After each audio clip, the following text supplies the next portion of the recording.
Okay, so this is my third time doing this video. Bear with me, I'm trying to keep it short.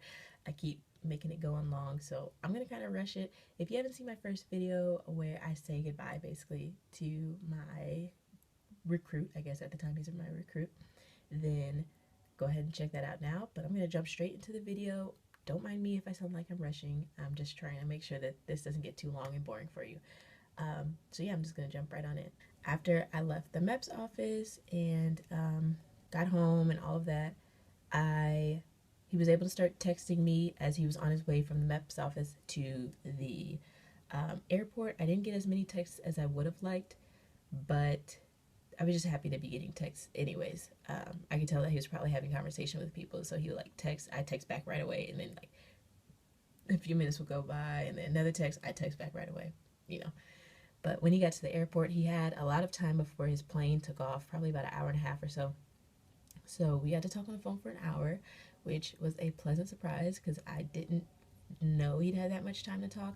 And I had assumed that once I left him, that was the last time I was going to hear his voice till I got his scripted phone call later in the week.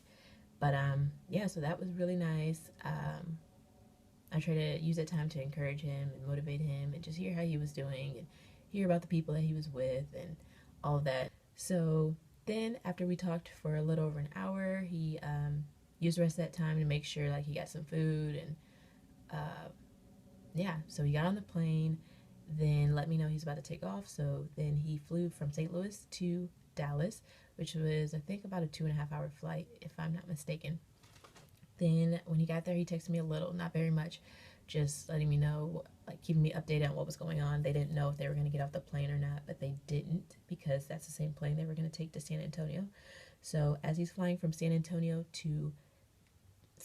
Dallas to San Antonio, I'm sending him texts of encouragement from me and then things other people were saying, uh, like supportive things and how proud everybody was of him or is of him and all of that. That way, when he turned his phone on, even though it was like super long text, like I wanted him to be able to feel encouraged before he had to go to a very scary situation in a very nerve-wracking situation. So yeah, he basically once he landed let me know like he landed, thanked me a lot for my encouragement through the text and for helping him get ready for basic. We had that little short text conversation when he landed. Then I figured he was probably down getting signed in with all the other trainees, and then they got like a 15-second scripted call, which when I saw him calling, I didn't know it was going to be a scripted call, so I'm thinking, oh yes, like he gets to have another conversation before he goes.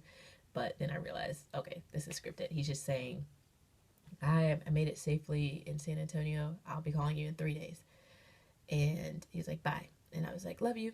And then like he got a little quiet and a little hesitant, and he said, love you too. I don't know if he had somebody like right behind him or something, or what the situation was, but uh, that just made me happy. But of course, that phone call made me kind of emotional, so I like cried for probably like 30 seconds, and then got it together. It was like, look, he's okay.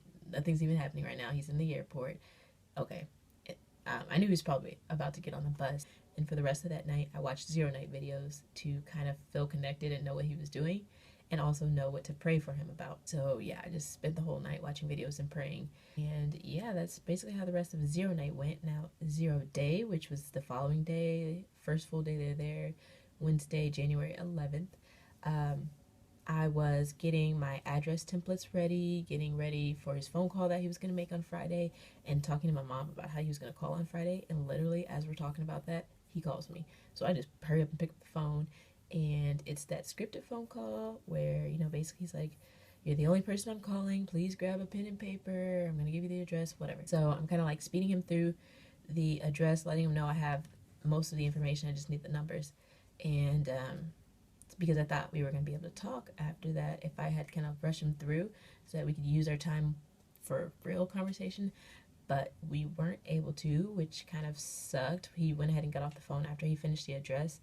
And I was okay after the phone call because he actually sounded okay. I was expecting his voice to be shaking or for him to sound really sad, but he didn't. Not that he sounded like he was happy. He just sounded like he was probably sleep deprived, tired, miserable, but he didn't sound sad. So that part had me feeling good. Then he snuck me a text basically saying that he wasn't good. And that's what made me break down. It's kind of hard when your other half is hurting. Like, you can't not hear them hurting and not hurt as well. Then I told him, like, I asked if he was okay. Then I was like, you got it, because I thought they were able to text for a little, but then he was like, don't text. And then I got it. I'm like, okay, yeah, sorry. And I didn't text him anymore after that, because I figured he was probably gonna delete the text and hand his phone back. So anyways, I didn't text him anymore after that, just because I didn't want him to get in trouble. And I was literally like bawling after that. Yeah, then I used the Air Force Wing Mom prayer group, which I'll leave below. They're super supportive. They flooded me with prayers and encouragement and letting me know that that's how it is at first, but it'll get better. They basically calmed me down, eased me, and I just knew like all those prayers helped, because I felt a peace that surpasses understanding. And that's basically how I felt for the rest of the week. Like, I felt at peace. Um, it was hard to know that it was hard for him, but I just knew it was going to get better. So I spent the rest of the week praying, watching videos of 0 week, and interacting with people from the Air Force Wing Mom group. Yeah, that's basically how the rest of the week went. I was okay. I was emotionally stable for the rest of the week. Like I said, the prayers really helped, and I felt more at peace. Yeah, that's pretty much it for my 0 week experience. If you have any questions, though, definitely contact me if you need someone to talk to, because maybe there's people around you who don't understand. I completely get it. Definitely shoot me a message or comment or anything, and I will get back to you like ASAP. I mean, I have a lot more free time now. So yeah, I'll be able to get back to you pretty quickly.